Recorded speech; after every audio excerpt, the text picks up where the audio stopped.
Hey everybody, welcome back. Dr. Don White here at River Oaks Chiropractic Clinic. We are your Fort Worth chiropractors. We have a special guest with us today, patient for about 1.5 years now. This is Mason. He plays at TCU, he plays a baseball player, left-handed pitcher. We've been working with him for right at 1.5 years and helped him get through some struggles last season, and then had a good season this year. Unfortunate injuries for the rest of the team kind of shortened y'all's season a little bit, but sure. but that's baseball, man. It is. I mean, that's how it is. You know, that's the one part about being a athlete is you're always going to deal with injuries, and the best, always the best possibility is to take care of your body, and that's why I'm here with you guys. Yeah. So we got introduced through another doc that knows the chiropractor that Mason used to go to back home, and I was in Vegas at a conference. There's like this big web of like 6 degrees of separation, how we actually ended up working together. But it's been good for 1.5 years now. We've been having fun, learning a lot. I played baseball up to freshman year in high school, so I know nothing about the level of baseball Mason played at when I first started working with him, and we learned a lot real quick, and we got you doing better by the end of last season. Sure. And then kept him healthy all this season. So what we're gonna do is we're gonna go through some adjustments that we typically work on.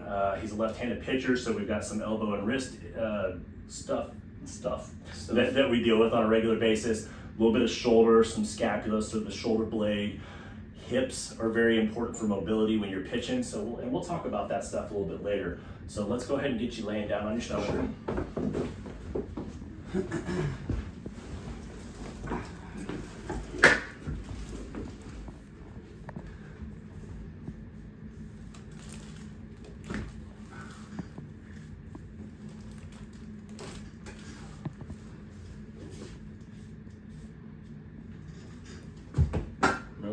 Side.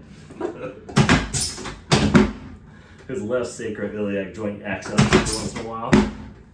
Get some motion back in it and get you laying on your side. Look at me.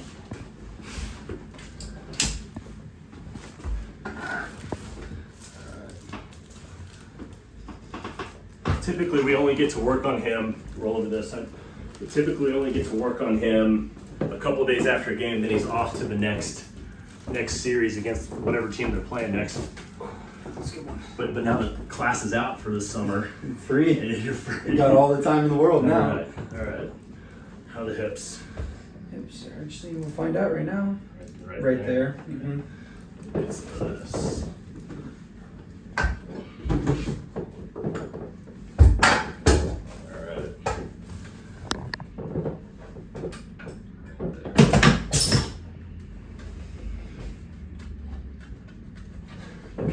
You already know what he's gonna do.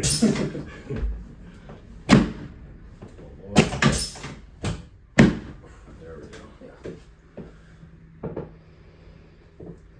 All right, so last game you pitched, what were some of the issues that you had going on?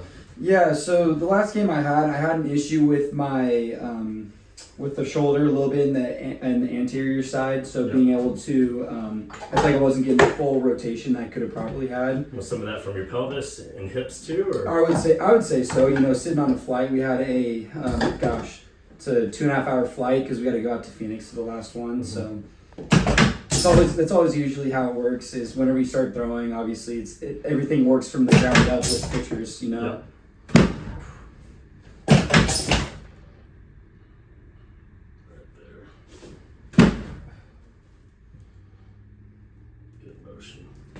All right, we're going to hand it off to Dr. Val to work on your neck and your shoulder, okay? Perfect, thank you.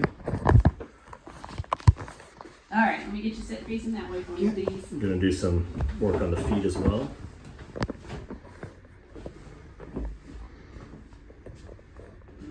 Okay, so you can feel how it's starting to jam up right about there, and it's also restricted in the bottom part of your shoulder blade versus how easy it goes up on the right side, right there.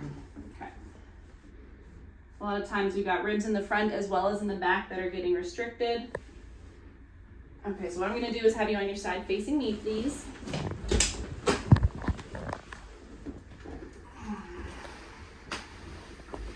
All right, you're going to bring your arm over your head. Thank you, sir. So with the shoulder blade, we're trying to make sure that it has separate mobility from where the rib cage is.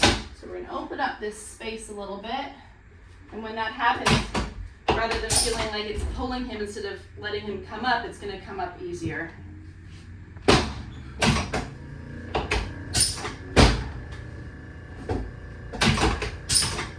got one more. Good. That's better. Leave this one on your side for me. Let your head rest. First rib.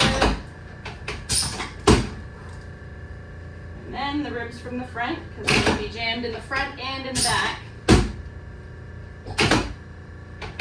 And when they're moving from the front and the back, we have a better chance of them actually moving better through its whole range of motion. Good. Okay, let me get you on your back, please. There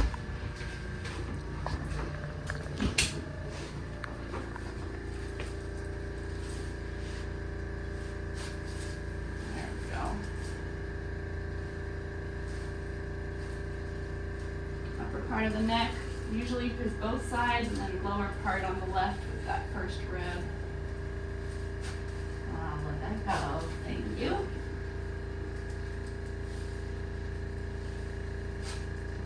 Same thing. There we are. All right, so we're gonna have you sit facing the wall again. I want to recheck your shoulder.